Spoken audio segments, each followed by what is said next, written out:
This hour, we continue our conversation on firearms and Second Amendment issues, gun control. We're going to depart a little bit from the topic last hour. This one pertaining to gun registration. Now, I became aware of this earlier in the week. There's a lot of gun control measures that have been offered in Congress right now. Personally, I don't think they're going anywhere. I just don't think that they're going to get enough steam behind them. There's some of these gun control issues that really, I think the American public has gotten a lot wiser about firearms and what it takes to protect the American citizen, ensure that we continue, and especially during this Independence Day celebration, our right to keep and bear firearms. At any rate, Hawaii earlier this week enacted a series of gun laws, one of which their governor says it makes it the first state to enter firearm owners into a database. Now, that database, they're calling it the RAP-BAC system. It's controlled by the FBI and would notify police when a gun owner is arrested for a crime anywhere in the United States. According to the governor of Hawaii, he says this will allow county police departments in Hawaii to evaluate whether the firearm owner may continue to legally possess and own firearms. He went on to say, "This is about our community's safety and responsible gun ownership. The system will better enable our law enforcement agencies to ensure the security of all Hawaii residents and visitors to our island." Now, the NRA reacted, saying exercising constitutional rights in hashtag Hawaii now gets you entered into a federal watch list, a database. And during the public comment process, when the bill was being discussed, one of the opponents, Quentin Kealoha, asked, why are law-abiding citizens exercising their constitutional right being entered into a criminal database? Would you enter people exercising their right to free speech into a criminal database? Supporters said that adding gun owners to the database is needed because the initial background checks aren't sufficient. I'm still not clear whether they are going to require current firearms owners to enter the database or if this only pertains to new sales. And maybe we can find that out from our special guest who is joining us to talk more about this issue. We have Edwin Walker, a partner at Walker and Byington Attorneys at Law. Edwin, thanks for sharing some time with us this morning. Well, thank you for having me. Can you expound on what I said a little bit? What more do you know about this particular issue here of the first ever in the country of gun registration? Yes, it is the first ever. There are some, what's different about this is that there are some states that require that guns be registered.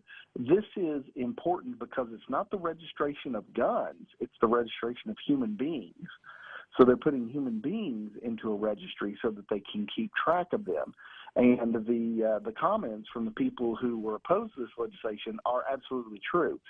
This is the first time that a state has authorized the collection of identifying information, basically declaring that they are, presumptively criminal and should be watched by the government, because that's basically what it is, a watch list. Now, the irony of the thing is that philosophically, it has always been the Democrats who have always been against putting people on government-maintained lists.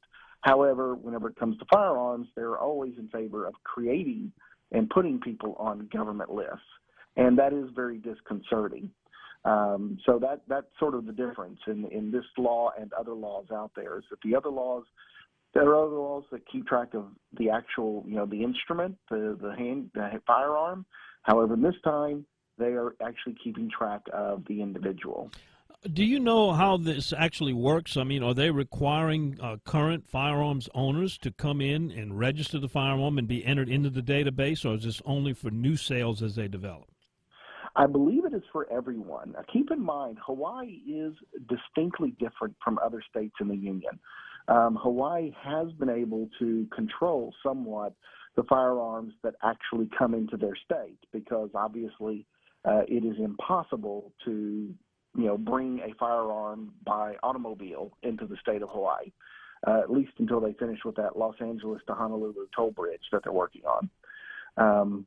That was just a little joke, but so they are more. They do have a better. They do have a way to to try to track all the firearms that are in fact in the state of Hawaii. They do have license. They do have handgun licenses in Hawaii, They do not recognize other states' handgun licenses, but they do have their own, but it is discretionary. So they are able to keep a list of both people who have applied for licenses who were able to get them, and more importantly, people who applied for licenses but were not able to get them because they have a requirement, much like California does, that the person has to show good cause as to why they need a handgun license. Now, one thing that's very interesting, if you're familiar with the case that was decided by the Ninth Circuit several weeks ago called Peruta, Peruta challenged the California licensing law, saying that because it allowed it to be discretionary based upon the particular county that the individual lived in, that it violated the Second Amendment. The Ninth Circuit Court of Appeals, the United States Ninth Circuit Court of Appeals, said no, it doesn't violate the Second Amendment. States are allowed to impose this sort of restriction. Well, Hawaii is also in the Ninth Circuit Court of Appeals. So that really doesn't bode well for people in Hawaii who do claim this is a violation of the Second Amendment, because even if they do make it to the Ninth Circuit has already indicated that it is very, very much in favor of letting legislatures be in control of people's Second Amendment rights, not the courts. Scary stuff. Edwin, stay with me. We're going to take a break. We come back. I want you to maybe explain who this list will be available to, this database, and also what would be the penalties if it's written into the law if someone does not register their firearm in the state of Hawaii. We'll be right back. You're listening to The Think Tank, Friday style on the Big 870 WWL. And welcome back into the Friday Think Tank, thinking about gun registration in light of Hawaii becoming the first state to implement a mandatory gun registration program, which creates the first ever database. It's called the Wrap-Back System. FBI operates it, notifies police whenever a gun owner would be arrested for a crime anywhere in the United States. We're not sure what other uses it might have. Asking you that question on our Peretti opinion poll: should there be mandatory gun registration? And right now, 62% of respondents say yes, that there should be mandatory gun registration. 38% saying no. I'm not sure if people are confused with background checks and screening as opposed to registration, but there is certainly a difference. On the air with us to talk about it is Edwin Walker, a partner at Walker and Byington Attorneys at Law. Edwin, a couple of more questions on this particular law and what it does. It says that the police in Hawaii will act, the county police department would be able to evaluate whether a firearm owner may continue to legally possess and own firearms. That gives some pretty broad discretionary power to a local county police department to take away someone's Second Amendment right. Based on what? Well, based upon the fact that they believe that they have become subsequently disqualified. See, like I said, keep in mind, Hawaii already started off as one of the most restrictive states for firearms possession. Pardon me. They've required firearms registration for a long time, and that's the importance of this law. Is, like I said, the firearms are registered. They've already been registered. They're registered. The state of Hawaii has a list of those. What this is this tracks the human being. It doesn't track the firearm, and it tracks the human being without relationship to the firearm. For example, you have a Hawaiian citizen. He has been registered into this database as a person who owns firearms. He is on vacation in Nevada or California or New York or wherever. He's on vacation. He gets arrested for some sort of criminal offense. It doesn't involve his firearm, so that's the difference. Is we're talking about somebody's behavior being monitored. In the absence of anything having to do with a firearm, he gets in trouble in New York. New York then, or Hawaii now, monitors the database, sees that this person has been arrested, maybe hasn't even gone through the proper due process yet in New York, but then the state of Hawaii says, aha, you were arrested in New York, we're showing up at your house to take all your guns away. And what would be the severity of the crime in order for that to happen? Could it be traffic violation maybe? No, I don't think it would be a traffic violation. It goes back to would be the list of people who are prohibited in Hawaii to possess firearms. Now, in most places, most states just adhere to the federal list. which means that if somebody's been convicted of a felony, not just accused, but convicted of a felony, they are now ineligible to possess firearms. If somebody has been convicted, not just accused, but convicted of a misdemeanor crime of domestic violence, they're now ineligible to possess firearms. And so those are the two biggies. But in Hawaii, I believe that they have a more expansive list about what sort of criminality will basically forbid somebody from exercising their Second Amendment rights. And so that's the key. A firearms database will keep track of the firearm. Has a firearm been stolen? Has it been used in a crime? Has it been recovered at a crime scene? Who was the last person who had possession of it? That sort of thing. This is more dangerous because it puts the government's eyes on the person, not the firearm. Exactly. So the state of Hawaii has said, now you own a firearm, therefore you are now going to be subject to a more heightened government scrutiny than anybody else. It would be equivalent to keeping a list of people who engaged in First Amendment activities that the government did not like. And, of course, we dealt with that back in the 50s and 60s when the FBI began keeping secret lists of protesters and, folks that they believed were anti-government, communist, things like that, which the American public has in today's day and age, rejected pretty much. We don't want the government keeping lists just because they hold different viewpoints. Well, Hawaii's now made that case with gun owners. Look, Hawaii doesn't like guns. Unfortunately, the Second Amendment says that Hawaii has to let you have them. However, as a consequence of that, Hawaii's now going to be watching your behavior much closer than we watch anybody else's behavior, including when you're outside the borders of Hawaii. And that's a very, very dangerous position to take because today it's gun owners. Tomorrow it might be some other group that the government disagrees with. This database of people, since it is under the authority of the government, the FBI, is it considered public access information? We had a big debate over whether concealed carry permit holders, the list should be made available to the general public because it's conducted and operated under the auspices of the Louisiana State Troopers. Would this be a situation where individuals could find out who these people are that are in this database?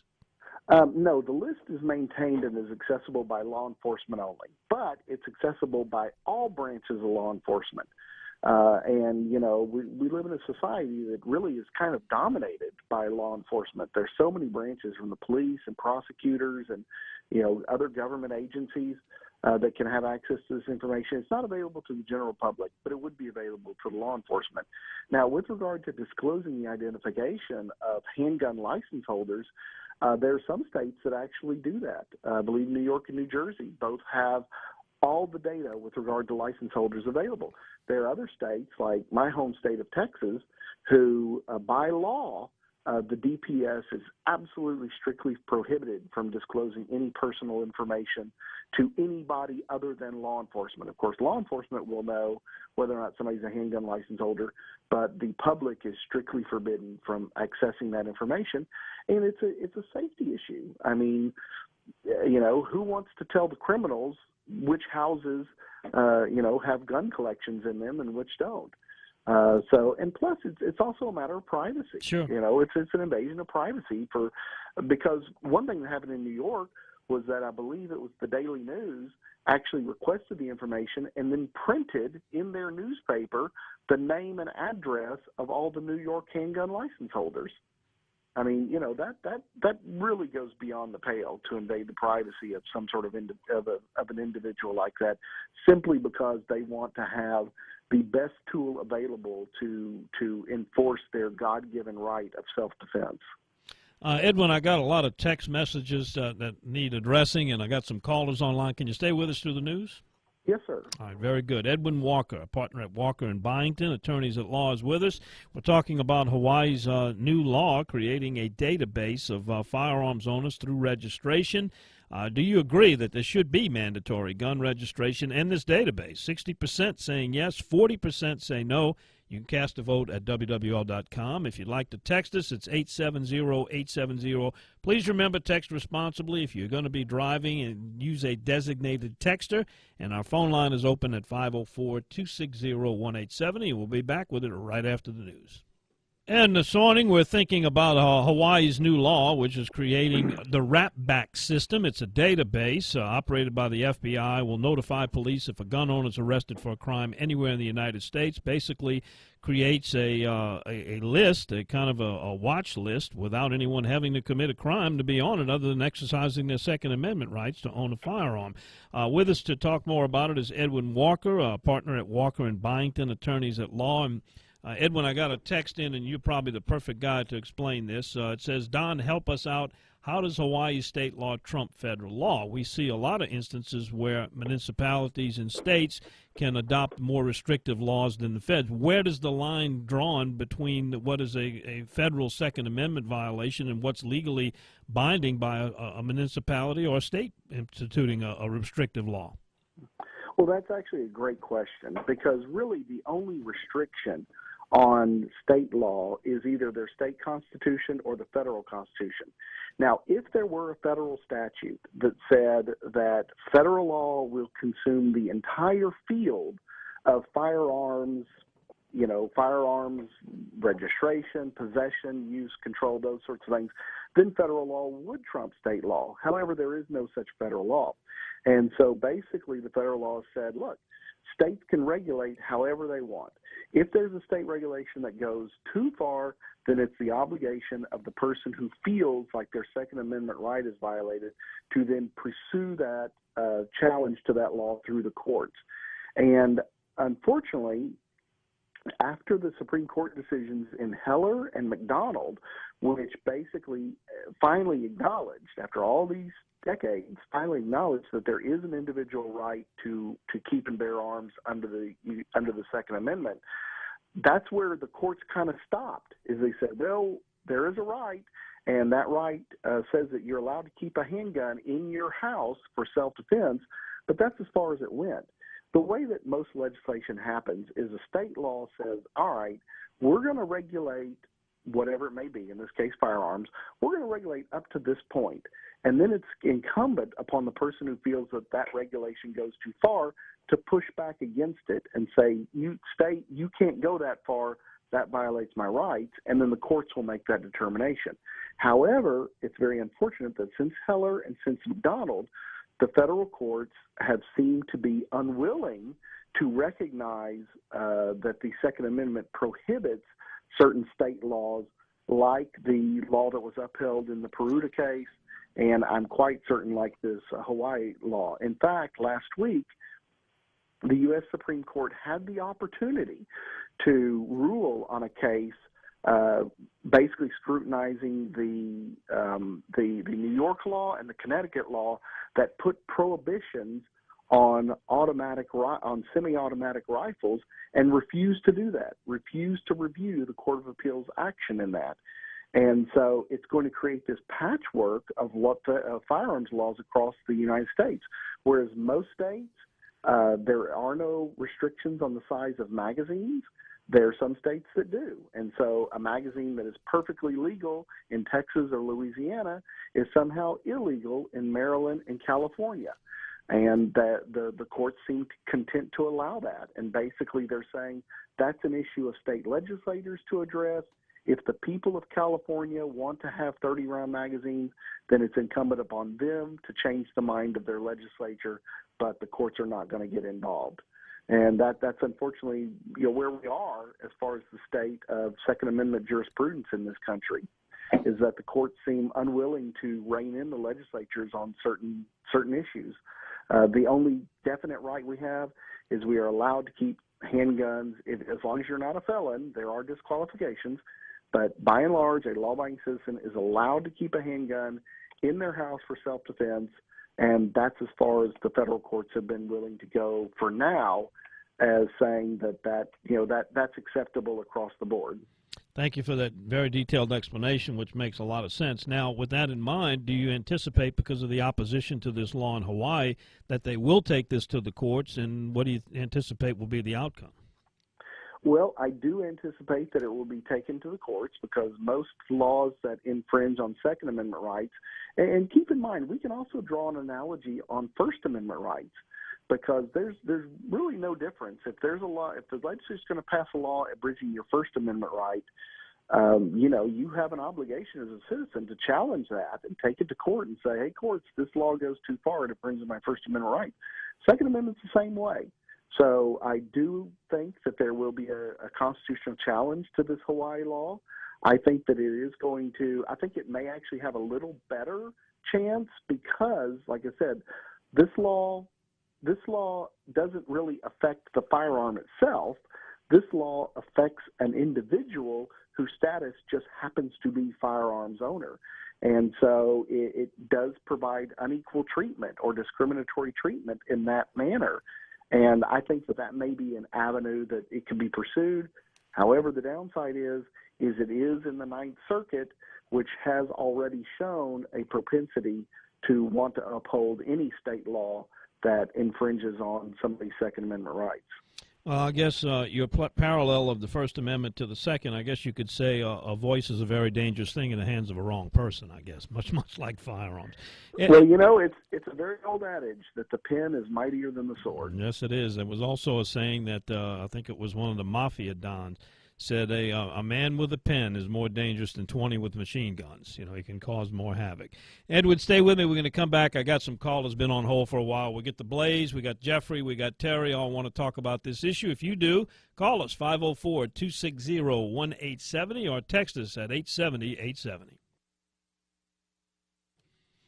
And welcome back into the Friday Think Tank. Edwin Walker of Walker and Byington, attorneys at law, has been kind enough to discuss with us Hawaii enacting they're the first state to put firearm owners into a database. Doesn't have to do anything wrong. They're just exercising their Second Amendment rights. They own a firearm or purchasing a firearm. They will be entered into a database operated by the FBI known as the RAP-BAC system. And I'm sure this is going to be constitutionally challenged. And if it passes, then who knows? Other states may point to Hawaii and say, well, here was a precedent was sent, it was adopted, and it passed muster from the Supreme Court, and it could be a domino effect, and we could have many, many states fall in line with that. How do you feel about that? We've got some callers online. Edwin, let's go to Blaze, listening to us in the Broadmoor section, line 2. Blaze, thanks for your call. Thank you, Mr. Walker, for showing up. I'm so glad I have an attorney. Can you quote me the Second Amendment to the Constitution? Yes, it says that. Yes, it says that. Wait, aren't there some words that say well-regulated militia? Yes, it says a well-regulated militia being necessary for a free state. Right. Semicolon. The right of the people to keep and bear arms shall not be infringed. The people to keep and so that's where I get my gun rights is the people. I'm not part of a well-regulated militia, but I have a weapon that has been confiscated by the New Orleans Police Department, sits on an evidence shelf with no criminality involved. Well, you might want to check with an attorney to find out. I don't need an attorney. I've got a piece of paper, and I can go and pick up that street sweeper. Okay. Well, street sweeper is a specific type of firearm that's regulated by the National Firearms Act. Oh, really? So, yes. So I mean, what it is a multi-load shotgun. I've bought one weapon in my whole life, and it was after Katrina thinking, if this happens again, I want to have something that, if I'm here, I can defend my property. Well, there are many shotguns available. I mean, Remington 870. That's exactly what it is, sir. It's a Remington 870. Okay, well, that's a perfectly legal firearm. There's nothing illegal about that unless you've altered it in some way to make it a short barrel. No, what it was, we had a crazy child, and he was grabbed by the SWAT team, and they took the gun in the deal. There should be some procedure. I'm not intimately familiar with the Louisiana Code of Criminal Procedure, right? But there should be some procedures within that code. Let me ask you this. I'm sorry to interrupt you, but how have we come to the point in the 21st century that it's a problem for a citizen to own a handgun or a gun, period? Well, it's legislation has evolved that way. Keep in mind that the first major piece of firearms legislation was the National Firearms Act, passed in 1934. Wow. Prior to 1934, a firearm was simply a tool. Yes. You could actually go to like a hammer store, or I don't know, a pickaxe. Yes, you could go to a hardware store and purchase a firearm. Right. Firearms were sold in catalogs. Sure. They were sold through the mail. You could buy a fully automatic firearm, a Thompson submachine gun, and then it was people's people. It really was, a lot of having to do with the media. Gangsters became very popular. Hollywood movies. Right. You had the St. Valentine's Day Massacre Sure. in Chicago, and this prompted a quote-unquote public outrage, which then prompted Congress to pass a taxation act, which would tax regulated items, which are machine guns and silencers, Sure. short barrel long guns that are capable of being concealed because they're shorter. Right. And that was it. As far as firearms laws went, that was it in the entire country, all the way from 1791, when the Bill of Rights were adopted, Right. all the way to 1934. There was no firearms regulation, Hmm. no national firearms regulation. And then the only thing that was in place from 1934 to 1968 was the National Firearms Act. And then in 1968, that's whenever the floodgates opened with regard to gun control legislation. Of course, it was prompted by the assassinations of Martin Luther King and Robert Kennedy, and Congress enacted the Gun Control Act of 1968. And then ever since then, there have been repeated attempts to extend it, amend it, and make it more inclusive. Some have succeeded, but many have failed. And yet, and that's why it continues to be a source of debate. But one of the things with the anti-gun folks, they always sort of want to start from the philosophical premise that there's no regulations on firearms, that we're starting from zero, and they rarely recognize that firearms are already one of the most highly regulated pieces of personal property in the United States of America. And everything that they want to expand on now is just a further encroachment. Everything that is what they want to call a quote-unquote common sense gun law is already in existence. Edwin, thank you very much. We're going to come back after this break, and if I can play an attorney on the radio for a moment, some advice for Blaze. If he thinks he can just go on the Second Amendment and get his firearm back from the police confiscation without the aid of an attorney, I'll bring up that old saying, anyone who represents himself in court has a fool for a client. We'll be right back with Edwin Walker, Walker & Byington Attorneys at Law, and your calls at 504-260-1870.